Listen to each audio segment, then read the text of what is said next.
Next, conspiracies. I don't trust my government. But some people don't even believe that this was real. They say America faked the moon landing.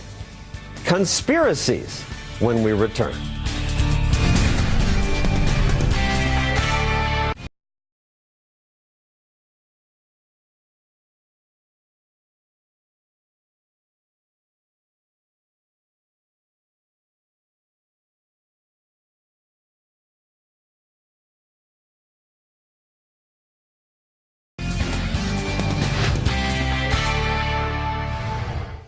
Here are Neil Armstrong and Buzz Aldrin walking on the moon. It was exciting watching that, and yet, today, 6% of Americans think it was all done in a Hollywood studio, faked by our government in order to avoid the humiliation of losing to the Soviet Union in the space race. Now, this doesn't surprise me. People come up to me at airports and say, how come you don't report on how the government created crack to kill black people, or AIDS to kill gays? Or how there's a UN plot to create a new world order, a totalitarian world government. I say to them, why are you so convinced? If a new world order were really happening, it would be a conspiracy of thousands of people all over the world. Wouldn't it leak? Wouldn't some of those people be eager to talk about it? Wouldn't we in the media love to put it on the front page? Wouldn't it be a big headline? Don't you think that the fact that it's not on the front page means it's probably not true? And they look at me and they just don't believe. I don't convince them. Why are some people so eager to believe in conspiracies? Michael Shermer studies that.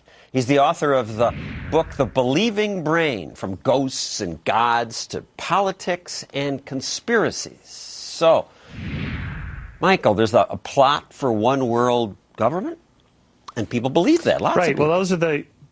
Yeah, they do. They actually think that there's an attempt at world domination. There's 12 people living in London, the Illuminati or the Rockefellers or the Rothschilds or more recently the Bushes and so on, that somehow they are all orchestrating this. And basically with conspiracies, unlike a lot of the other claims we check at Skeptic, that some of them are true. I mean, Watergate was a conspiracy. The attempted assassination and then successful assassination of Lincoln was a conspiracy. The assassination of Franz Ferdinand that triggered World War I was a conspiracy. So there are we can't some just real blanketly ones. say very that's few, right. though. So what criteria do we have? Basically, the more people that have to be involved, the less likely it is to be true. The more components that have to come together, the more elements that all have to be coordinated just perfectly, the less likely it is to be true. People can't keep their mouth shut. As you know, 3 people can keep a secret if 2 of them are dead. Franklin said that centuries ago. It's still true today.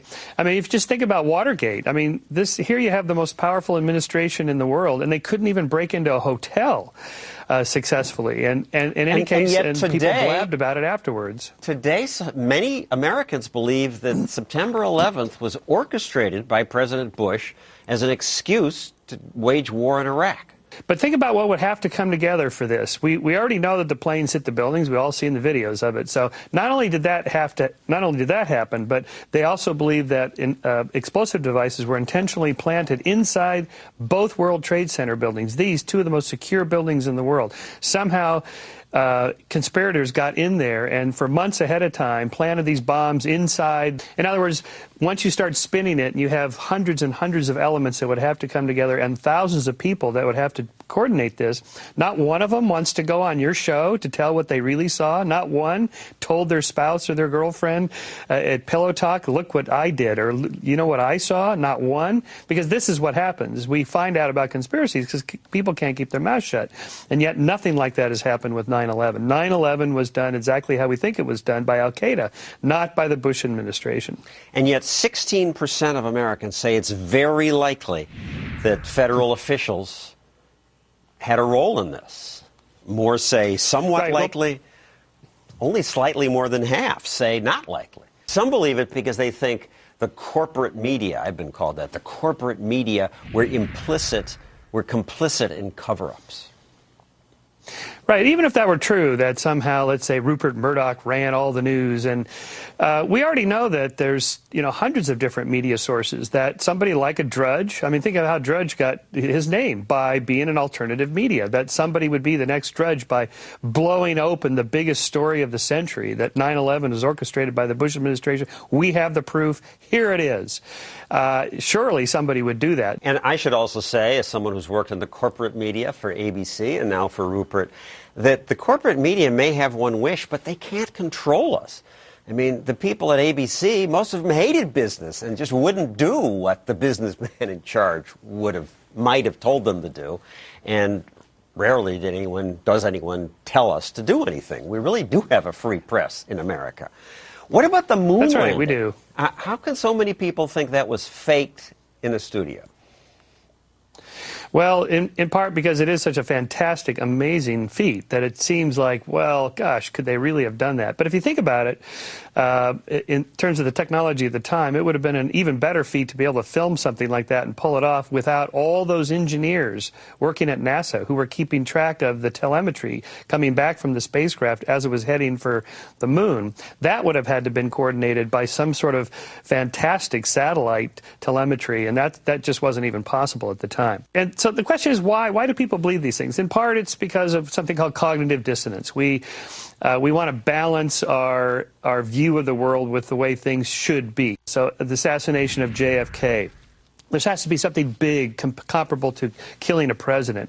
Lee Harvey Oswald acting alone, a lone nut, a nobody, that doesn't jive. It doesn't feel consonant. It feels dissonant. Or Princess Di, she's a princess. What did she die of? Speeding, drunk driving, no seatbelt. It doesn't get more mundane than that. That's what lots of people die from. But she's a princess, so it had to be some sort of cabal, a conspiracy, a plot against her, a murder, an assassination that feels better to most people. Thank you, Michael Shermer. It may feel better, but it's not true.